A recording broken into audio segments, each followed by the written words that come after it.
Hi everyone. Today we are looking at the second session of Module 2 for Class 8, Chapter 16, States of Matter. This will be a continuation of the previous session where we find at the end introduced the part of mixtures. You start the opening with continuing the same thing. You take a cup of water and add some salt in it. Wait for the salt to mix and keep it aside. In another cup of water, use chalk powder. So you can use the powder, the chalk you get, and powder it and make it into a mixture and mix it. Okay. In this, I have used blue color chalk powder, so that's kind of visible for us. Okay. Keep this aside, mix it and keep it so that you'll have some time to talk to the children. Start by recalling what happened in the previous session and collect back the at-home activity. Once that is done, go back to the mixture that you had made and show it to them. This was the mixture that you made with salt and water. This is completely dissolved. The salt is completely dissolved and this has become a clear solution again. On the other hand, this was the glass where you put chalk powder. It is not completely dissolved. There is some on top of the water and some have settled to the bottom. Explain to them that these are both mixtures, but this has become one complete same thing, while this is still acting like two different things. Now a mixture like this, whose composition is uniform throughout and doesn't have any residue at the bottom. So make sure that you mix the salt properly and there is no residue at the bottom when you're explaining this. So basically, the mixture like this, which doesn't have any residue at the bottom and is completely uniform throughout, is called a homogeneous mixture. While on the other hand, a mixture like this, which has residues at the bottom and is not completely uniform, is called a heterogeneous mixture. Put up the handout which explains the two concepts so that they can see for themselves on the wall and continue with the session. Now you need to play an activity. It's very similar to the fruit salad game that we play. Ask each children to give themselves a name of some of the fruits. Some of the fruits are apple, orange, banana, etc. Maybe give it 3 to 4 depending on how large your class is. Once the students have decided what name they are, make the students stand in a circle. Now every time you call somebody a name, they need to come to the center, and once they come to the center, only when you say go back can they go to a different place in the circle. That's the difference in this type of fruit salad. First start by saying just one fruit's name. So if you say apple, all the students who are apple will come to the middle.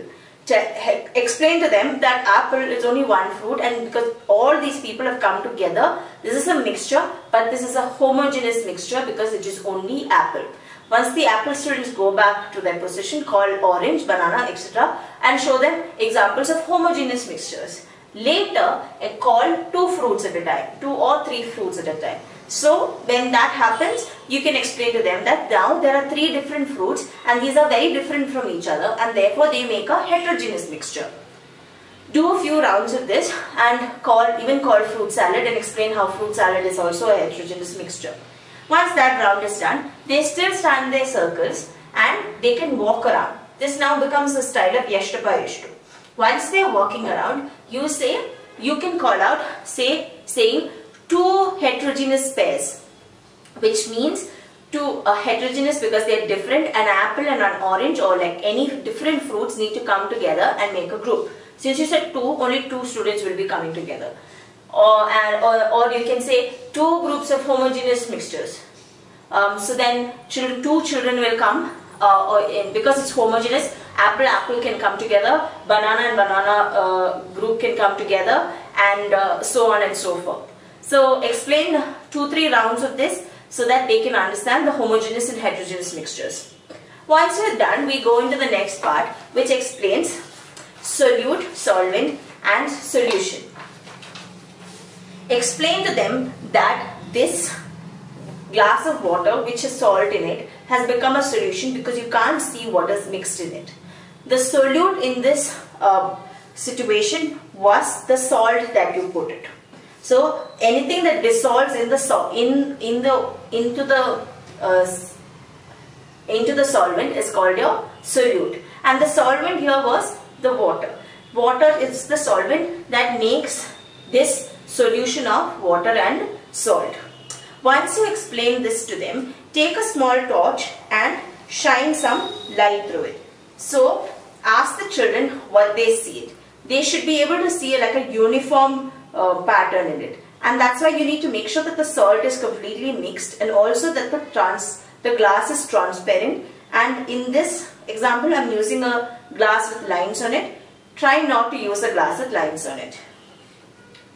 Once that is done, so you explain that this is a solute and this is a solution and that's a solvent. You show them ICE2, which shows how the particles of a solute and solvent mix together to become a solution. Then you go on to explaining that water is a universal solvent, because water can mix with almost everything. Some of the other solvents that we know is petrol, turpentine, etc. Once that you are done explaining that to them, show them the mixture of the chalk powder and the water. Now this is called a suspension. Again, show them, shine some light through it so that the children can see what's the difference here. Okay, mix it up a little so that the children can see the chalk particles moving through this suspension. Now suspension is a heterogeneous mixture where the particles do not dissolve but remain suspended through the bulk of the medium, which means that they don't mix together and they're just always in the air or in the solvent.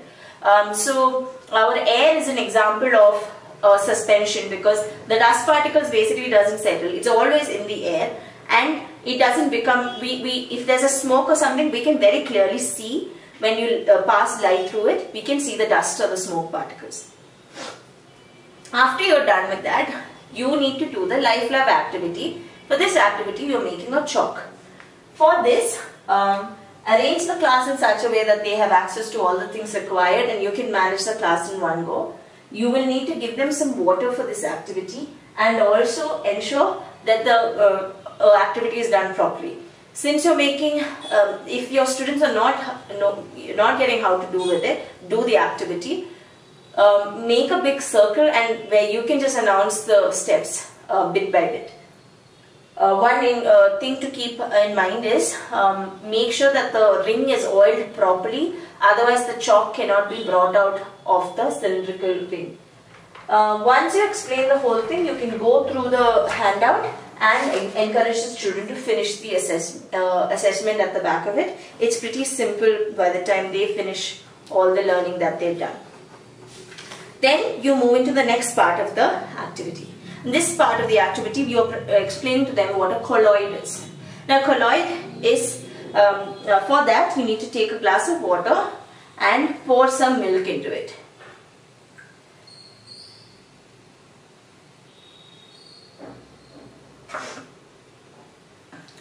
Ask the children, is the water visible? The children will say no. Ask them, is it homogeneous? They'll say no, because it is heterogeneous. The children will say no because you can't see any particles. Then shine some light through it and ask the children what they see. If you put only little milk, you can see the particles moving through it, but you actually can't see the light going through the other side. In suspension and in solution, the light will go through it. In solution completely, in suspension partially, and in a colloid the light cannot pass through because it's become murky. So when you go to a river and first when you step you might see clear water. If you step into the sand and it starts slightly becoming, if you go to the beach, the sand is settled, that will become like a suspension. But if you go to a river and there's clayey water, that becomes a colloid. Explain to them that these particles you cannot see as separate things, but if you look under a microscope, you can see that these are all separate particles throughout the water. Now, explain what are the properties of a colloid. A colloid is a heterogeneous mixture, which means they have different things in it. a size of a particle is colloid is too small to be individually seen by the naked eye, which we just saw that we can't see it individually. Unlike suspension, this doesn't settle to the bottom. In suspension, you see there are particles which is not mixing completely with this water, but they settle at the bottom.